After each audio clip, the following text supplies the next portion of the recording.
Welcome, everybody, to the Awaken Sober Podcast. It's a podcast about life and recovery through Christ. Thank you all for joining us. Remember, you can like, share, subscribe. We're on every podcast platform out there. Can't wait to hear from you guys. So what's going on, guys? Oh, not much. What's going on with you, Derek? I'm doing just fine. I'm feeling good today. Had a good day. You know, the thing is, we still get to mention tactile turn. We just don't get to mention the discount. Yeah. And we're going to take it away for a little while and then have people, we're going to get an affiliate link so people could start using that instead for a little while, which will help us. But yeah, tactile turn. Thank you for sponsoring the show. Thank you for sending the care package they did today. I can't wait to see it. It's fabulous. And then what do you got? Always got one on me. Mm-hmm. Always carrying it. Got to have it. Tactile turn. It writes the best. Well, yeah. I mean, I like it's really not about what's inside of it. Because what's inside of it is just like any other pen. You can put whatever you want in there. That's what's cool. But yeah, the craftsmanship on the outside, like wait until you guys play with your Zerk. That Zerk is just so lovely. That was good. Yeah. I'm a little jealous getting brand new Zerk pens, and I traded for mine. How messed up is that? You should have some decent patina on it, though. Dude, I've been searching for anything Zerk. Back when I was doing those shows, those things on Facebook, the Facebook groups, man, the different Nux and coins. I mean, Zerk, I was on it. Yeah. I like Zerk. Problem is, it's so expensive. It is. It is. Super expensive. So what are we talking about today, Derek? It's February. It is. Step 2. Step 2. Yes. Step 2, Mike? Hi, I'm Mike. Hi, Mike. Step 2. I thought you were going to finish that. So that way we could say hi, Mike, but... Here I am. I'm doing well, by the way. We could go back to that. Yeah, we can. Step 2. Came to believe that a power greater than ourselves could restore us to sanity. That big word, sanity. And then step 2 in Celebrate Recovery says we came to believe that a power greater than ourselves could restore us to sanity. Pretty darn similar. Yes. There's not much difference between our steps, I'm telling you. Yeah. So, But the only real difference is ours is life and will. and it's God as it is a God of their own understanding. Mm-hmm. Ours is Jesus. Yes. Is our higher power. And then life and will in one of the steps. That's really your biggest differences in the whole program. But let's go back to it. How are you doing, Mike? I'm doing really well. Man, you know, we talked about how is your soul last week, and it was really, really nice because I felt like I was coming out of that, you know, that doldrum, right? There's that word again. Yeah, I was about to say, there's those big words. But that downswing, you know, and, you know, with the weather getting nicer, seasonal depression is a real thing, so I'm kind of coming out of it. Got to play golf on Sunday. It was cold, but it was still better than work. So you know, I get to do what I love. But yeah, no, work's going great. I'm finding my groove finally after being out of it for a little while. Been back in it for about 6 weeks, 6 weeks. I know, right? You said about time. Yeah. You didn't accidentally say that. It's okay. No, that was totally on purpose. Does it feel good to be back on the clinical side? Absolutely, man. Good. Being able to help people desperate for recovery, and that's something that I missed and something that I was lacking. Not only for them, but for my own self and self-esteem and self-worth. You know, I got into counseling and recovery because I wanted to help. I wanted to give back. Yeah. You know, I went to a different position to where I was still helping the facility, but I wasn't helping the people that were still suffering. In ways I was, don't get me wrong, but not face to face. Not like you are now. Not like I am now. No, but I legitimately, I love what I do. I got a 11-person caseload, so I'm running and gunning again. Gotta love those big caseloads, man. Yeah, it's busy, but it's not chaotic, if that makes sense. No, very much so. When I was a CPS, it was, you know, crisis after crisis after crisis. Now it's like, okay, I got to meet 3 clients, sometimes 4 a day. It's fine. Yeah, it can be, but then you start getting that caseload of 15 and 17 and 20, and then that chaos ensues. Yep. One thing I learned, though, is like, yeah, they may spend 20, 30 minutes in my office, but throughout the week, guaranteed I spoke to those individuals at least hour to hour and 45 minutes a easy. week. Yeah. Outside of the office. Yeah. Where they're seem to be more comfortable and more ready to open up about stuff, you know? And it's really interesting. Yeah. So what, that dude was only in your office for 20 minutes. What kind of work did you do? Yeah, it may have been 20 minutes today, but I just talked with him 10 minutes outside and got a lot to send from, and things like that. So that's the one thing I don't like about this position is I don't recognize anybody in there right now. Yeah. And I usually know everybody. I could look at somebody's face and know exactly who they are. And now it's like, who are you again?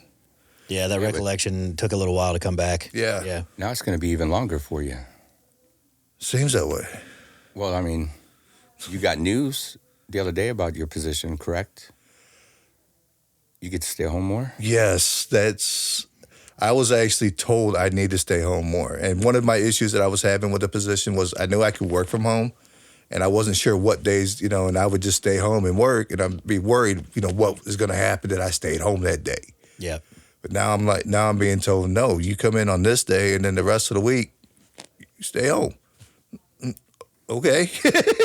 Deal. Right? Yeah, that wouldn't be hard. So that's what I'm sure. saying. You're going to have a harder time recognizing people if you I'm get to never stay there. home more. Right. Yeah. I mean, it's bad enough I never got to leave my office, but now I just don't go into the office. So I'll recognize you. If I happen to see you on a Monday passing you when I'm going to eat lunch, I might recognize you. And I honestly think it'll be better for you, too, because you're not surrounded by that urge to want to go out and talk to people. Well, that and that just the chaos that goes, people in and out of the office, all that kind of stuff. Yeah. You can actually focus more on the task at hand, which I think will be beneficial. Yes. Shane, how's your soul? How you doing? Man, I am extremely well. I don't know how else to put it. It is well with my soul. I took my mom to the psychiatrist today, which was fun, and then all of a sudden, the psychiatrist comes out and hands me a bag of goodies, right? Nothing better than a bag of goodies from the psychiatrist. Proper medications, y'all. From a professional. A bag of goodies, and it was my medicine. So that way I could go back to once a day instead of every other day, right? She gave me the 3 milligrams. Now I'm back to the 1.5 milligram. And I'm like, because I want that consistency every day instead of every other day. Routine. Yeah, it's just consistency is going to be key. Same time every night, just to help. But let me tell you, it could take so long for meds to really get in your system, but you could tell pretty quick. And I could tell pretty quick. I'm like, oh, she put me on the right one. Because that mania went, everything went. And it's really been a lot of smooth sailing. So I hope it's not a pink cloud.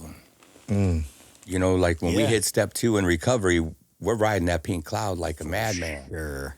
And I'm like, well, I really hope that's not what I hit here, but I don't think so. I think the whole thing is I'm finally back on meds and the right meds. Yeah.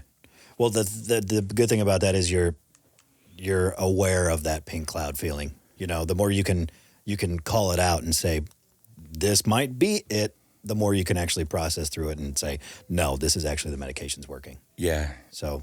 And the pink cloud, it's easy to recognize because Christina's old counseling service was called Pink Cloud Counseling. Was it really? Yeah. Yes. So I didn't know that. That's awesome. She wanted to do really addiction, mental health and addiction, really what she does now anyway. But it was Pink Cloud Counseling. So that way she could help people navigate what that pink cloud before it burst.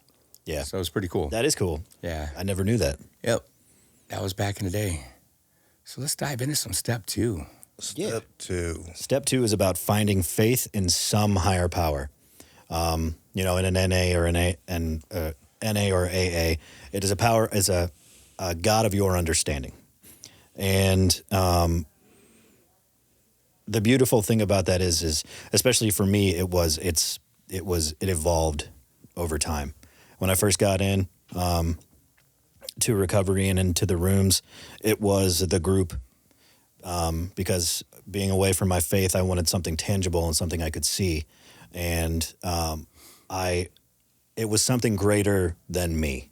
When we talk about higher power, I think a lot of people just immediately go to Jesus Christ or God. As they should, but but you understand what I'm saying, yeah. right? And a lot of people who are just angry at religion, fairly so. Yeah. Mm-hmm. So to be able to go into something with, okay, I'm going to make it of my understanding. Right. That's a beautiful thing, and I think that that's something that kind of, there's a stigma about AA and NA that it's, we called it culty, or it's like it's only about religion. First of all, it's not about religion. It's about spirituality. All of it should be, yes. You know what? Yeah. So, transitioning from it being the rooms to being the people in the rooms to getting back into my faith and getting back in a relationship with Jesus Christ, that worked for me. That's not going to work for everybody else, but to each their own, whatever keeps you sober. Yeah, and I started mine in NA.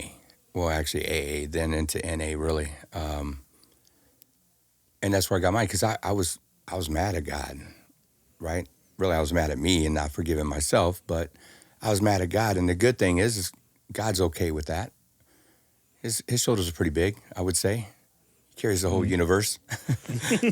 So I think he could take it. Yeah, I think he could handle it. The neat thing about when we're mad at God, at least we believe in God.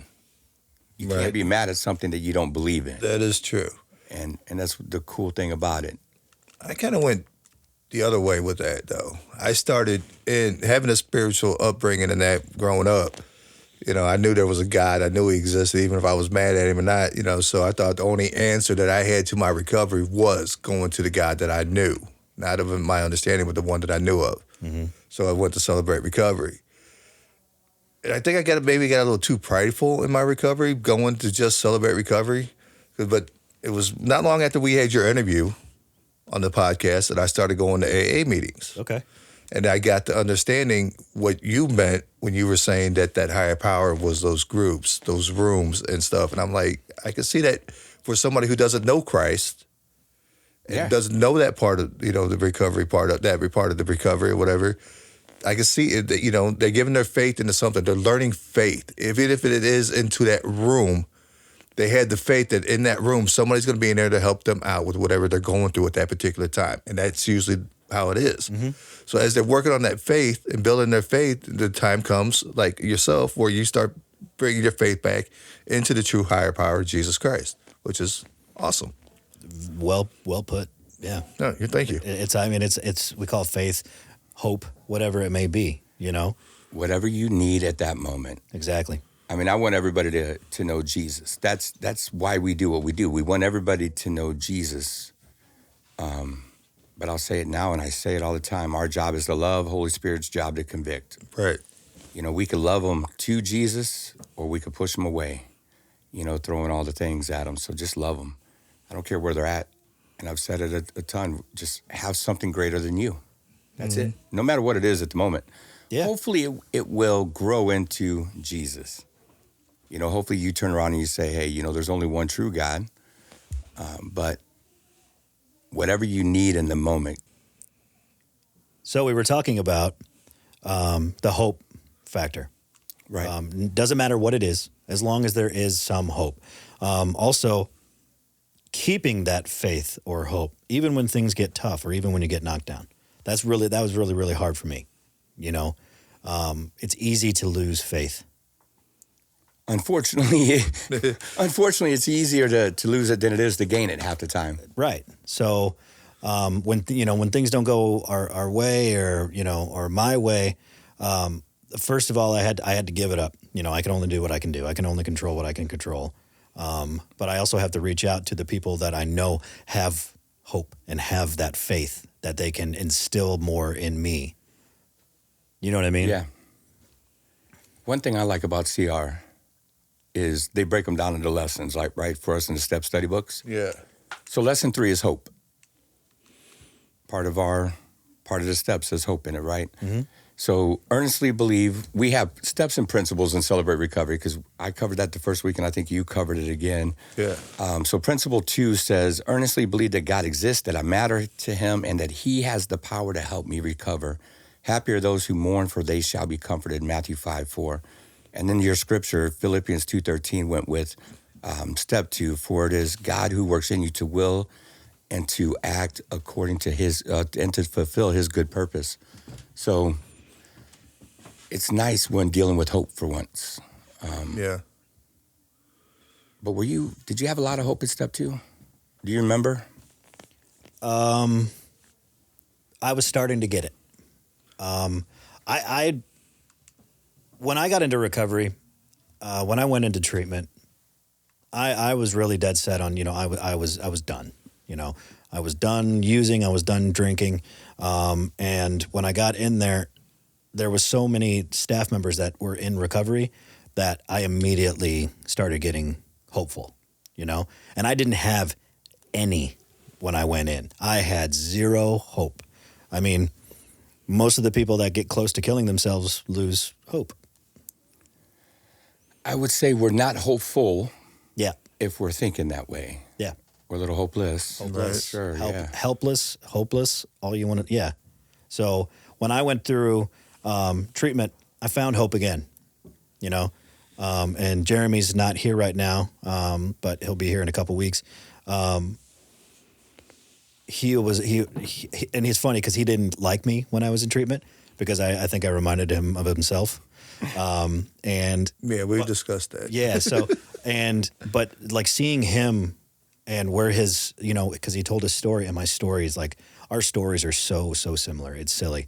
I was like, if that guy can do it, I think I can too, and he's 4 months ahead of me, around 4 months ahead of me. So yeah, if he could do it, I could do it. Yeah. Yeah. I heard somebody talking about those statistics earlier, and they still use them when talking to addicts, the one that they hit us with. Look around the room, 1 in the 35 that's in here might make it. And Yeah. I don't like that. I don't either. Unless you're competitive. Like I was a competitive one, so I said nah to the rest of them. Yeah. But, because then I'm not full of hope. Mm-hmm. So in treatment, it was hard to say I had a whole lot of hope. Yeah. I get that. I barely knew who I was. I think the only hope I had at getting good treatment was I hope I don't screw this up. And then it's too easy to screw up. And it's very easy, but sometimes that's all people have. Yeah. I mean, it worked. They're just hoping to get inside the door. I guess I never shared a lot of my hope, but there was a lot of things that I would hope that one day would come, and they have happened. And so it's like, that's something my recovery has brought to me in my walk with Christ is that, when I do feel a certain way about something and I'm hoping that this happens, more than likely it's usually going to happen. So it's worth hoping for, That's praying for. And praying for, yes. But also working towards. Yes. It's not, I always had a problem when I was younger with my faith about just like blind faith. I had a really, and I still a lot of times have a problem with that. But I wasn't taking any steps to get where I wanted to get, So therefore, me not working towards it made me think, well, it's not possible. Right. So having hope and having faith and finding that again, but also taking certain steps to work towards your goals is huge. It is. So how does one, at the beginning of recovery, because that's who we're going to talk to right now, right? Those people looking to find hope. Where can they find hope? How do they find hope? How do they finally get a little hope? A higher power. A higher power. For me, I think it's listening to the people that came before. That was my biggest thing. And anybody who listens to this, who is still, because we do have clients that listen to our show. For everybody listening to this show, find somebody that has done where you've been before and who you have seen crawl out of that. And it's very hard to do in treatment, but there's a lot of speakers that come. There's a lot of people that come. Latch on to those people who have that. I know I've been called a lot from different places to say, hey, do you got room to sponsor people? I think somebody's having a party in the house tonight. It would appear so. So much for being quiet. Right, yeah. It's a hard thing to do. We'll leave it. Yeah, without a doubt, I'm not messing with that. Thanks, everyone. I have hope that the people on the other end watching this is not going to mind a quick little boom, boom. No, I doubt it. So find somebody that's come before you that's done it. Listen to them. Take the suggestions. Yeah, that's huge. I know that's really hard for people to do. Take suggestions. You ain't going to tell me what to do. No, I'm not telling you what to do. I'm just telling you what worked for me. Yeah. This worked for me, and it might work for you if you try it. Yeah, it's so funny. It's like, we try to help every single person, but we're fighting a losing battle in treatment. Mm-hmm. It's like going in and be like, okay, let's really be honest. You know, some people are going to take the suggestions and they'll probably be successful. So like when I'm leading in groups and whatnot, I'm like, guys, the only reason I'm saying these things is because I did exactly what I was told when I was in treatment. I did literally everything I was told, and look at me, I'm still sober. Right. So you did everything you were told. Did you do everything you were told when you were in treatment? Yes, I believe I did. Did you stay sober? I have stayed sober. And my favorite share when I was leading groups was, I'm only teaching you this because it's worked for me. Yeah. And it worked for me because I learned from somebody that it worked for them, who had learned from somebody that it worked for them, Yeah. and so on and so on and so on. Right. If it's helped out this line of people, give it a shot. What do you got to lose? A couple of days out of your life? You gave that up when you were using. Yeah. You had to follow. So, you know, Straight up. straight up. Yeah. Did you when you went in, Shane? Did you follow Everything that they suggested, I did. Yeah. I mean, all the way down to when you leave treatment, go straight to a meeting. Don't go home. Don't do anything. Go straight to a meeting. So when I left Centerpoint that day, good, easy plug for them. That I don't really send too many people to them anymore. I used to. But when I left treatment that day, I went straight to a meeting. Yeah. Now, when I walked into the meeting, he was still setting up, and I asked if he needed help, and he's like, no, because I'm pretty much done now. So come back in 20 minutes, and then some people be here, and we'll all fellowship. And so then I ran and grabbed a bite to eat, ran back, froze my butt off, and it was May too, man. But coming down, I was... Yeah. Think about it, 21 days, 28 days sober, whatever I was when I finally got out of treatment. I think 28 days I stayed. And so I was still really new. I had a hoodie on, and it's hot outside in the middle of May whenever I got out. And I just remember I could only put this much coffee, like 3 inches, 4 inches of coffee in my cup. Otherwise, I'd shake it out because I still had the shakes really bad. Yeah. So, yeah, I mean, everything that they said. Yeah. I did. I went straight to IOP. Luckily, I had Joe, who was a former alumni coordinator, talking with my parents and whatnot. And I actually did get a ride out to Kirkwood, from Eolia. It's not a short drive, but... it's a pretty short drive. I mean... hour and a half later. Yeah, are you being facetious? Because I don't know where you're going, but he's like, I'll take you out to IOP and then can pick you up from there. Yeah. On my discharge date, it was March 8th. I remember it to this day. So I went straight to IOP. You see, and I didn't have IOP yet. Mine was Monday, Wednesday, Friday. Yeah. Or Monday, Wednesday, Thursday, not Friday. Monday, Wednesday, Thursday. And I did my IOP. They said 90 meetings in 90 days, so I did 150. Yeah. I'm like, I don't have to go to work. Citibank let me take all this extra time off and said, here, go. So I just worked. I just worked my recovery. Yeah. And I think that's one of the greatest things at the beginning. If you will work your recovery super hard at the beginning and lay such a good foundation, hang out with some people that have some clean time, and there's a good chance you can stay clean. Hang out with newcomers, stay a newcomer. I think that's where your hope really gets built up at, though, is the work that you put into your recovery. The more work you put in, the more hope that you have that things are just going to get better because they do. Yeah. It's crazy, too, because, those promises start coming true. Yes. I was with a client today, and, he's a business owner, owns a couple of businesses, and I started saying, you get out what you put in. He goes, that with anything, Yeah. You get out what you put in. If you want to work your butt off for your recovery, you're going to get tenfold back. And just like in life, if you work your butt off, you'll be successful. Yeah. And it depends how you define success. I mean, but you will be successful in that career field if you're going to work your butt off, if you'll take the time. Same in recovery. Yeah, we'll talk about that later this year, but prosperity without riches. Yeah. Or outside of riches. Yeah. Well, that one sound fun. Looking forward to it. I love that life.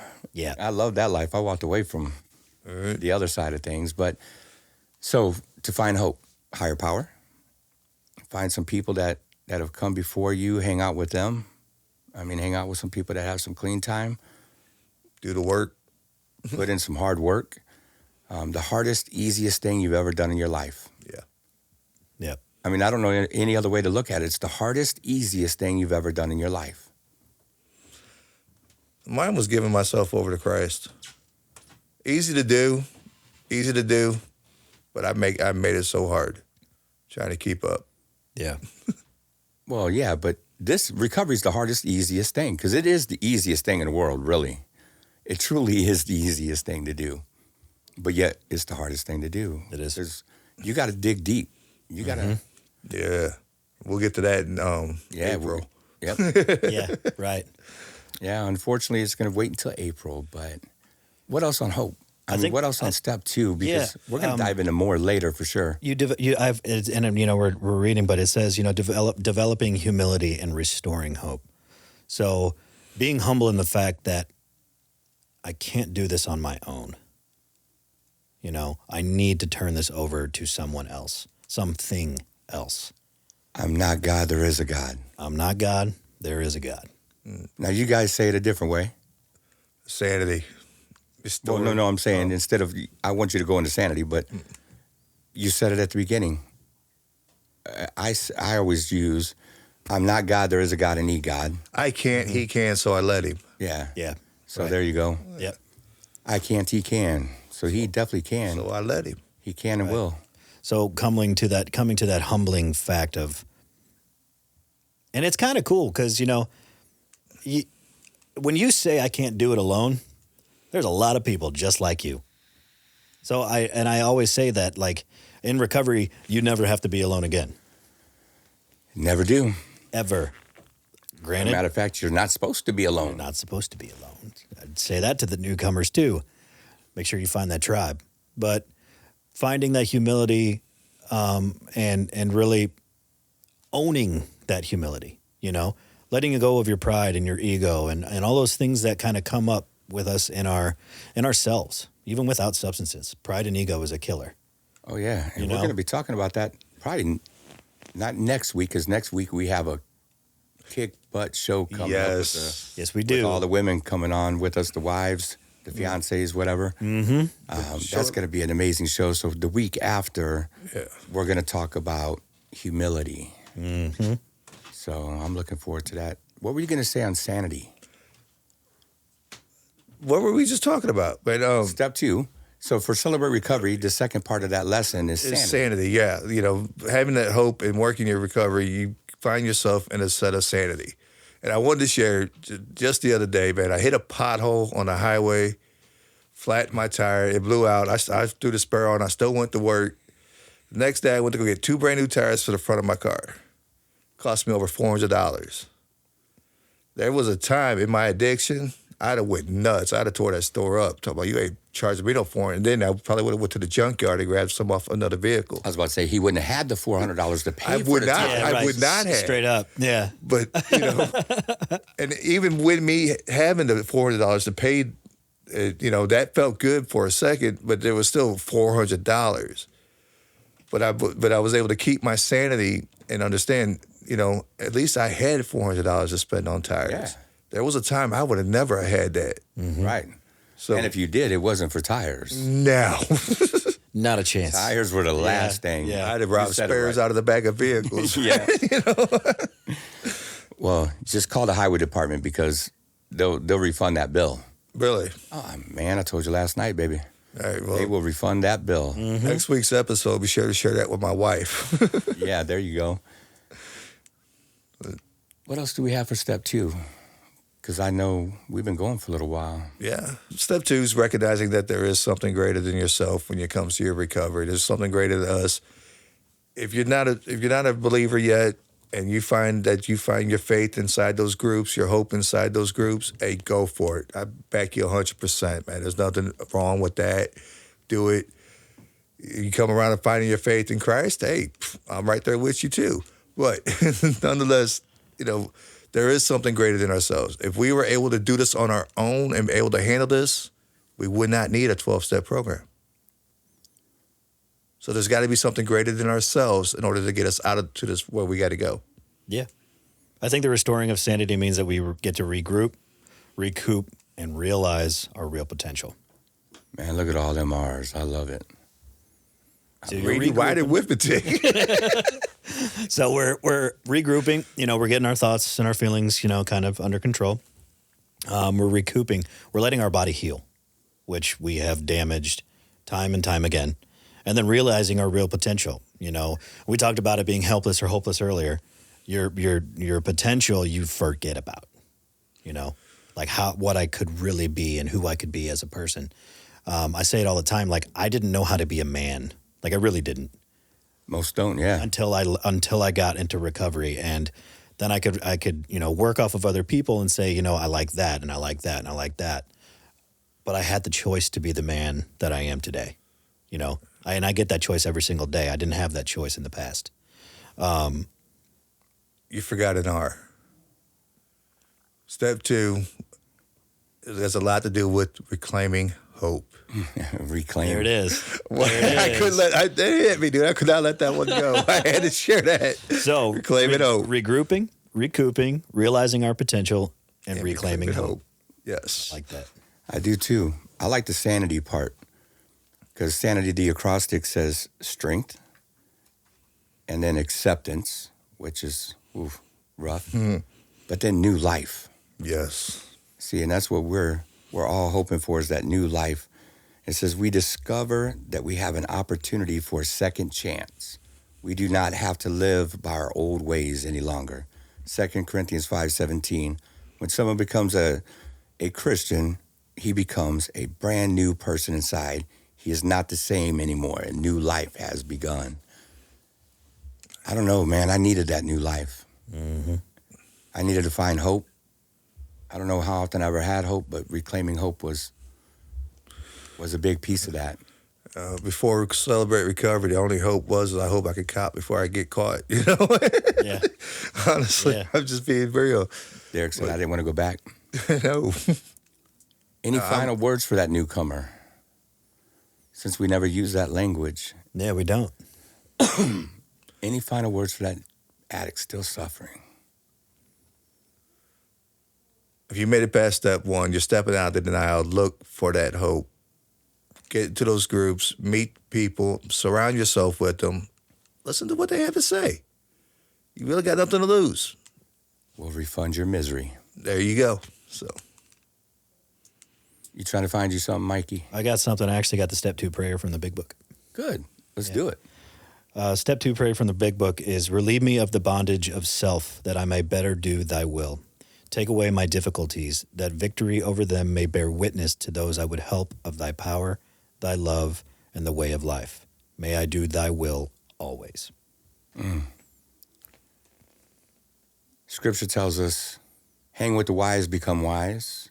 Hang with the fools, you will suffer harm. mm-hmm.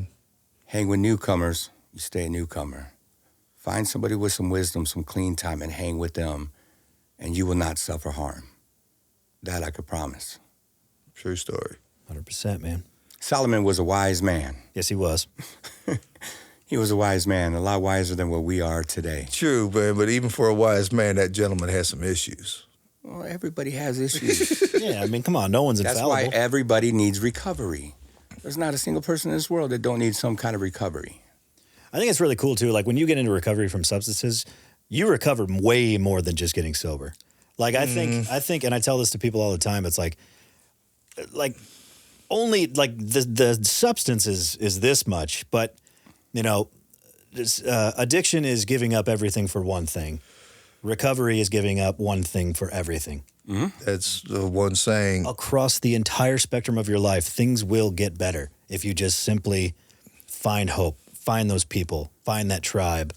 And you're about to find that out when we bring all the ladies on, in. yeah. Yes, you will. Wives with us, because I actually found a girl that wants to be with me. It's weird. yeah. But like saying I learned from an old bearded wonder, Yeah. sobriety is only 5 to maybe 10% of your actual true recovery.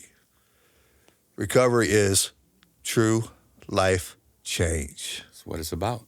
Yes. Absolutely. If that's what you want, recovery's got it. Yes. No matter what you struggle with, man. And it's free. It is free. And if you're looking for something to have hope in that. You work your recovery. Your life will change. Life will change, yes. Yeah, and you're going to be a happy, hopeful son of a gun. Yeah, buddy. Yes, we will. I had to use that word. What can I say? I Son of a gun. appreciate it. I appreciate it. And it's one of those things, like, everyone in this room, we wouldn't be talking about it if we didn't believe in it. No. Right. We're not just saying stuff to blow smoke. This is things that we live our lives by. Why would we be here Why would I suffer the frustration of editing a podcast? I don't know. You wouldn't. There's no way if this wasn't real.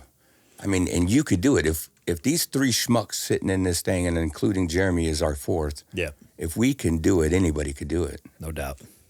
And on next week's podcast, we'll be able to show you how the women in our lives, what they had to do in order to work our recovery as well. Well, to work their recovery. They work their recovery. I'll explain it more when we get to it next week. But hey, on that note, like, share, subscribe, any of that stuff? Like, share, subscribe. We're on every podcast platform. Thanks again to Tactile Turn. Yes. Bang, bang. Love these pens. They're awesome. They're great. Go get you one. All right. Now with that, from the Awaken Sober podcast, Mike, I like you saying that. God bless you guys. Have a good week. We'll see you soon. Amen. See you next week. Peace.